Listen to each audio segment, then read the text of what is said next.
Good afternoon, here's Peter Kästel speaking from Fintricity, and welcome to our webinar, Digital Convergence of Markets and Technologies.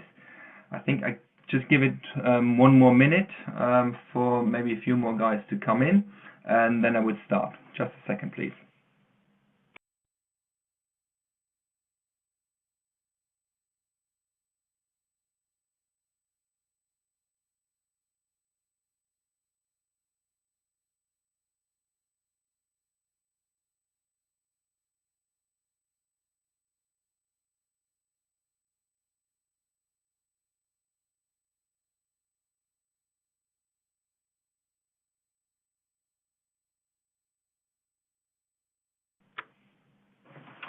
Okay, I'm back. Again, here's Peter Kästel from Fintricity on our webinar, Digital Convergence of Markets and Technologies. Maybe first to me as a person, my name is Peter Kästel. I worked for about 25 years in financial markets and also most recently in energy markets. I have degrees in business administration and a master's in environmental science. And I have, as I said, about 20 years in financial markets, and in consulting, banking, investment banking, and then for the last 4 years after my master's degree in environmental science, I looked specifically at energy markets, and in there specifically at three main trends which I see developing there, which is like decarbonization of markets, digitalisation, and also increasing competition. And all these three factors, they do themselves kind of reinforce themselves, so it's not necessarily sequential, but one is to some extent depending on the other. And that's also how I started with Fintricity. Fintricity is a consultancy which is looking at digitalization as a main theme. And we do consultancy and also delivery of projects, developing strategies, and also implementation strategies for our client base. At Fintricity, I'm mainly looking at the subjects of finance and energy markets from that point of view. The presentation which you see today, that's a presentation which I held about a week ago already at the Cloud Expo in Frankfurt, and it's another chance to have a look at the presentation, what I'm doing here. And on the screen you will see that you have some text boxes where you can issue some questions. So please feel free just to text through or just write something through in terms of questions.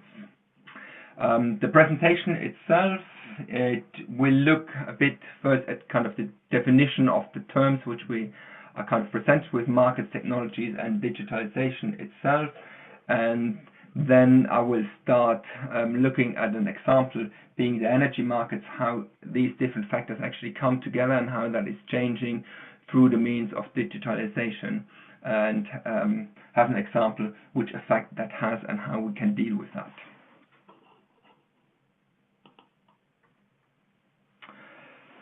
The first slide is about markets.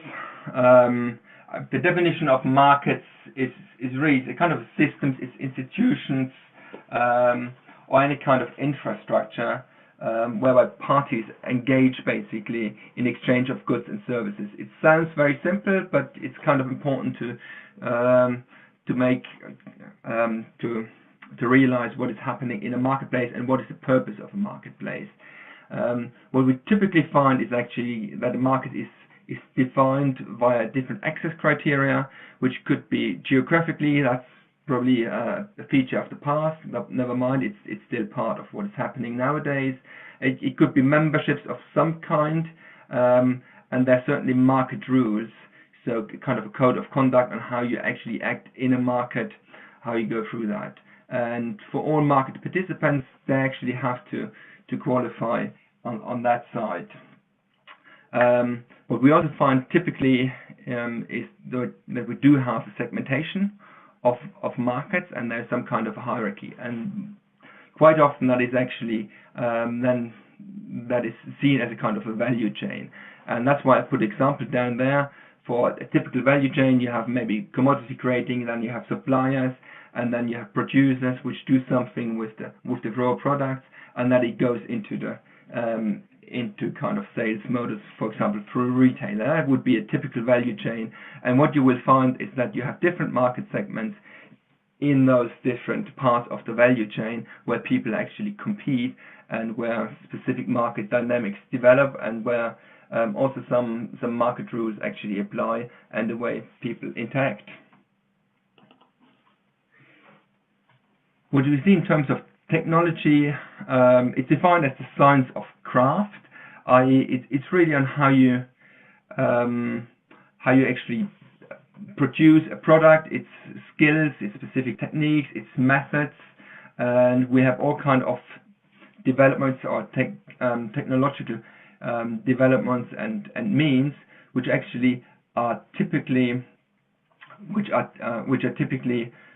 applied in different market segments. And typically we have a specialization, so you have in a specific market segment where specific technology is applied and it's specialized, and it helps to actually advance a specific market segment. And quite often these technologies are fairly concentrated on specific market boxes itself.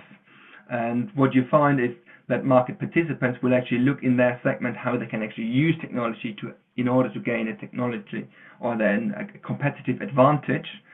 And with that comes a specific development, a market development, which tends to be positive in terms of what products you offer, but also in terms of economic relevance of that in that specific context. And that's where we see now. That's where we come to digitalization. The interesting thing about digitalization in itself is actually fairly abstract. It's a fairly abstract term and concept, because what it does, it's a representation of an object, of an image, or anything basically, document, all kind of things as a series of numbers. And the important thing in there is actually that it now allows us to transmit and store and process exactly these kind of information in a completely different way, which is a bit like comparable to what we do with our brain, basically, what human beings do. They see something and they can touch something, and they can actually put together different information, and that is now possible via digitalization, and typically use some kind of piece of software. So it doesn't sound very exciting because it's part of our daily life, but it does start actually to get more and more relevant in terms of how we link objects and information, and how you can actually leverage these links between them. And the more we actually advance in terms of computer science and software science, the more powerful digitalization gets. And that's really the point where we're coming to, where technology and markets and digitalization actually start coming together. Because as we have learned before, as markets and technology, they're influenced in kind of their market segment boxes. But with digitalization, we get more and more to the point now where actually information and market access barriers are broken down, because we can basically compute information more quickly, more efficiently, more effectively, and we can use them. And we can also, because by the use of software, we can actually overcome specific barriers between different market segments which we haven't seen. And that is what we see in the marketplace, where we get things like marketplace, platform, or prosumer, or as a service models gaining ground and developing over time. So the likes of Uber or Airbnb or Facebook would not have been possible 10 years ago, just because the technology in terms of digitalization hasn't been there. And these are good examples where these things start coming together. And subsequently, we actually see what we call disintermediation, i.e. a traditional value chain is broken up, or can be, or may be broken up, or parts of it may be broken up, because suddenly you have individual players which used to be in the supply chain. Suddenly they're either competitors or they're actually suppliers of other people, and that starts mixing up. And that's also why I put in a little graph in there, which is an example on the prosumer side, where basically a prosumer is someone who produces and consumes a product at the same time. And we find that more and more that these boundaries are blurring up, and we don't necessarily know what the market boundaries are, what market segments are.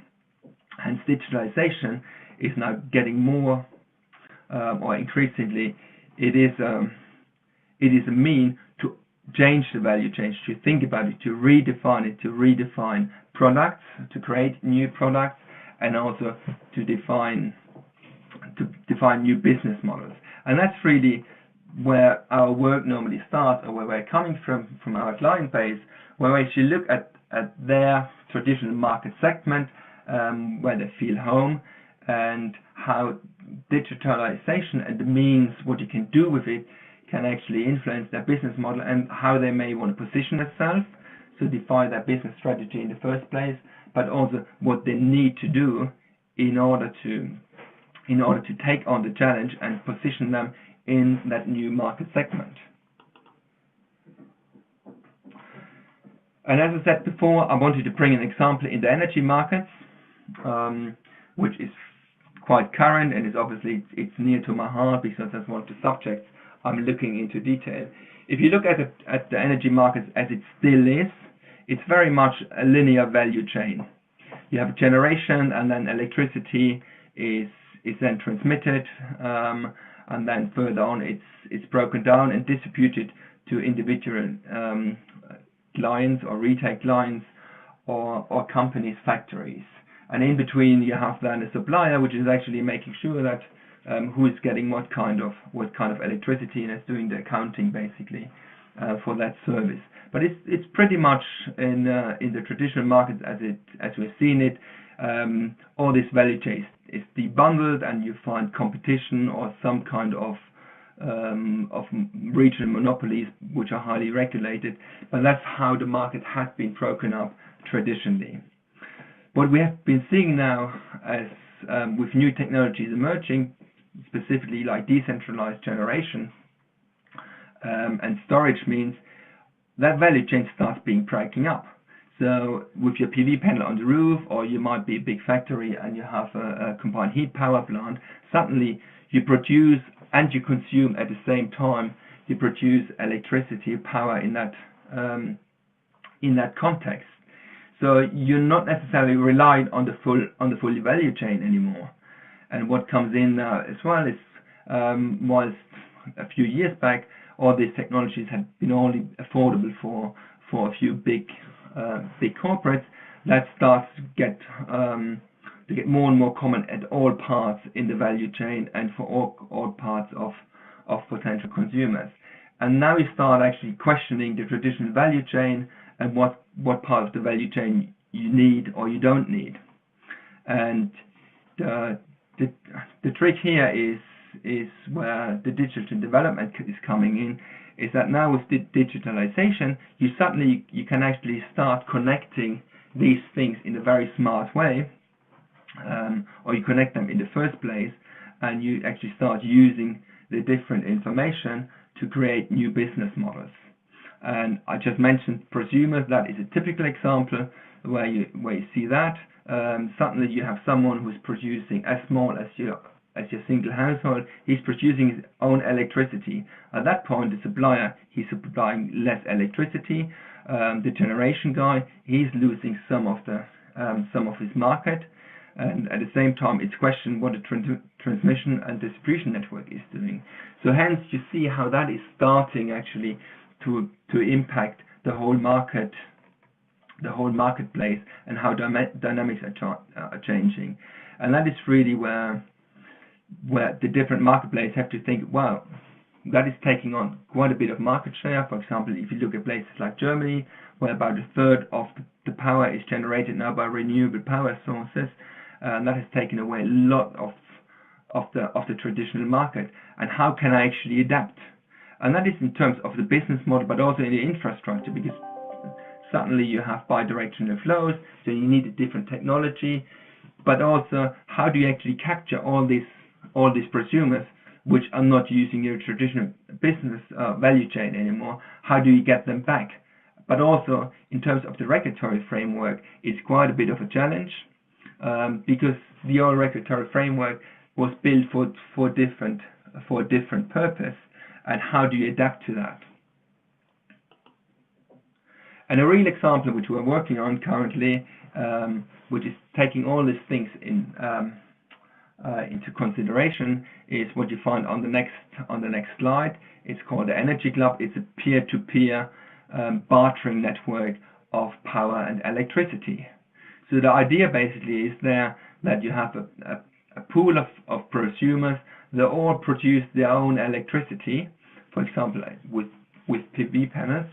And they're first and there's a hierarchical model which is applied in that concept, where the prosumer is first is consuming his own electricity, and then in a second hierarchy, he's not feeding it into the grid for general consumption, but what he's doing, because he's a member of a club, he's actually sharing his excess electricity with his other club members. And if the other club members need electricity, his excess electricity at that point in time, they actually use it. So you kind of lend it to the other guys, or they borrow it, depending from which side you're coming. And only if you're on your total club level, only if you have some excess demand or supply, only at that point you actually feed it into the grid in order to sell it on to a wider community. And as I said, the idea behind that concept is that actually electricity is bartered. So you lend and borrow. There's not necessarily a money flow involved directly, but you just do it over time, where you share your electricity. What you will need in order to make the whole concept work, and that's why you see where actually the existing infrastructure is not obsolete, but it's still part of the whole equation. You do actually use the distribution power network, first of all, to connect the different members in the network, but you also use the network distribution network as a backup facility, where you're supplied with additional electricity, or where you can actually feed your excess electricity into. And what you do then is on a periodical basis, you have a kind of clearing mechanism, which is actually looking at all the different members, how much they produce, how much they borrowed, how much they lend, and you go through kind of a clearing mechanism, which is accounting for the different different kilowatt hours which went through the system. And that is only possible if you do have a grid to connect the different people to start with, but you also need different meters and sensors, and you need a smart software which is collecting the data and is clearing this data over time. And that, as I said before, is a good example for digitalization. Without advanced computer technology, that would have not been possible, or is not possible. And also what we see in that example is there we see that how we actually use different technologies which start interacting. So in the example which we basically have our meters, and we do have our sensors which kind of collect the data which collect data from the production and which meter how much had been used. So these are the information which we need for the clearing mechanism, just the raw data. Then we use some kind of advanced computing technology in terms of creating an ideal pool of energy consumers of the club members. So that's what you use, but you also use in terms of kind of demand side management type of ideas at one stage where you look on how you can ideally combine supply and demand different stations together, And you may want to use blockchain as a technology for the clearing mechanism and for the accounting mechanism in advanced stage. So you don't have to go through a centralized mechanism, but each prosumer in that example or club member would then be a blockchain node. So that could be a good example of how blockchain could be used. So the thing what I wanted to demonstrate here is actually that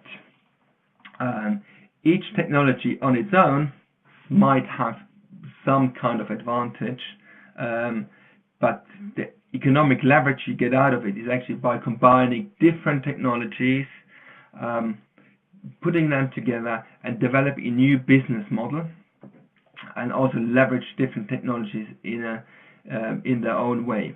And I think that is one of the big things what we see, and what I meant before when I talked about digitalization, leveraging bits and pieces together, or objects and information.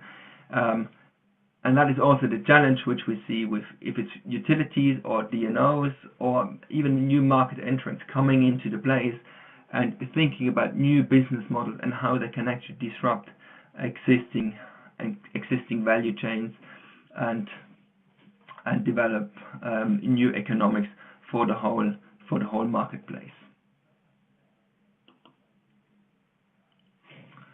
The big question is, what we see as well, or what we get asked very often is, how do you actually apply that? How you get these things together? Because there's one idea, but you have to make it work. And the way we do think about that is actually what we call digital or agile digital transformation process. The whole idea about agile is, if you work in an environment which is fast changing, or where you don't have a clear roadmap what is happening exactly, it's a good way to actually work in a step-by-step basis or in sprints, and that you actually learn from your initial development steps.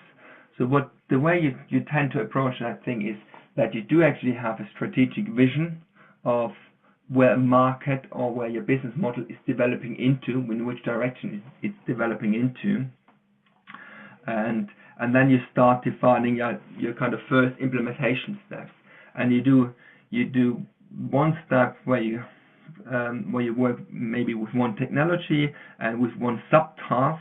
You implement that towards your strategic goal. But what you do on the way, you actually keep your environment and new technologies. You keep that in mind. You finish your first step, and then you take the end point of that development as a new starting point. But at that point, you also reevaluate and you ask yourself, you reflect on yourself, what happened in the meantime in terms of technology, or maybe also in terms of data science, which can help you to bring you to your end task. And what you can see here is actually it's a combination of technologies using data analytics and computing science, but also you need a fair bit of change management, because you will change a lot of processes on the way, and how your customers, but also how your employees will interact with in their work and with new products and with new mechanisms.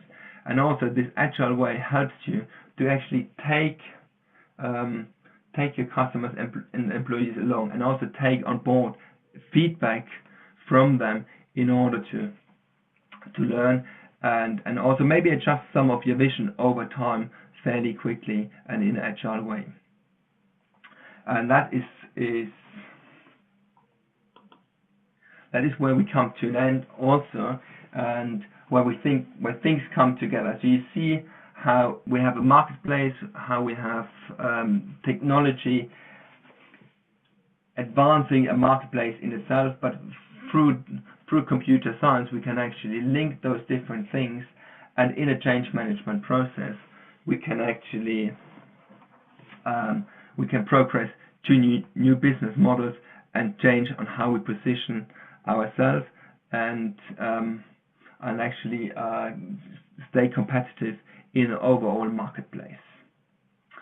And that would be the end of my talk, and I would be open for some questions. And you can find on, I think, at least on my screen, is on the right-hand corner, you find boxes, and one of them is questions from the audience. And if you would have any questions, I would be happy to take them. Just please type them into the writing block on your right-hand corner.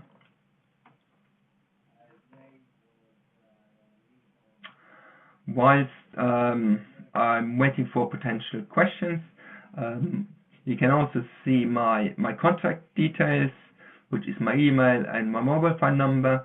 You can also look at our web profile at fintricity.com for more information, and it would be great if we can get in touch. And if you've got any further detailed questions, please feel free to come through either via email or give me a call. I get one question here, which is, I just read it up, is how the regulation allows to have an exchange with an energy club already today. It's a good question. As I said, the current value chain is very much based on the traditional model of generation, transmission, distribution, and supply. And on a regulatory point of view, it is actually, I think it's a very open question. Currently, that is a challenge, and there's no process in place which allows that to do. And probably the way we look at it currently is we do, I mean, specifically in the UK, the regulator is quite open to discussions, and we start talking to them how that could be implemented. And there's also the question about on the bartering side, what tax implications that may have, and how that comes through.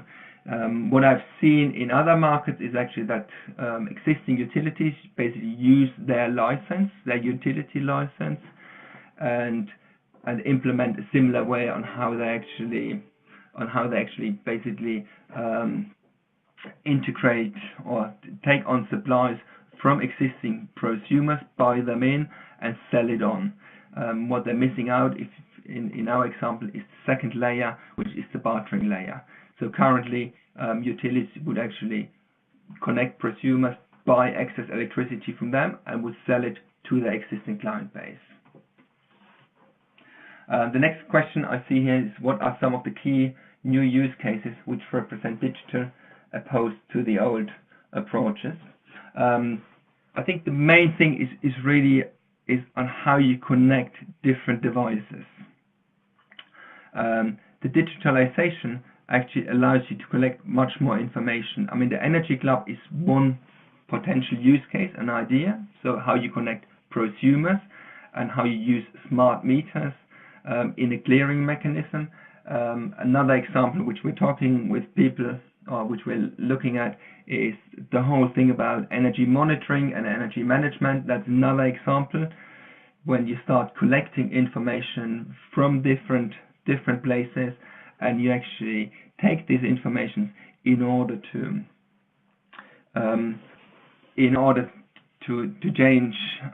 change behavior. But also you could use it in a prosumer context. You could use it in defining what kind of device is the best device for you. Is it PV panel? Is it a combined heat power, for example? And how you can actually combine different generation sources with your own supply profiles. So that is another example of what we see.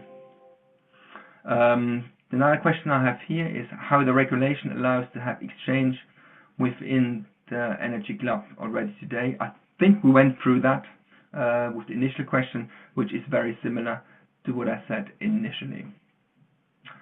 Okay, these were the 3 questions which I saw. I hope they have been answered satisfactorily. As I said, please feel free to contact me via email, or you can phone through, and it would be great to hear back from you.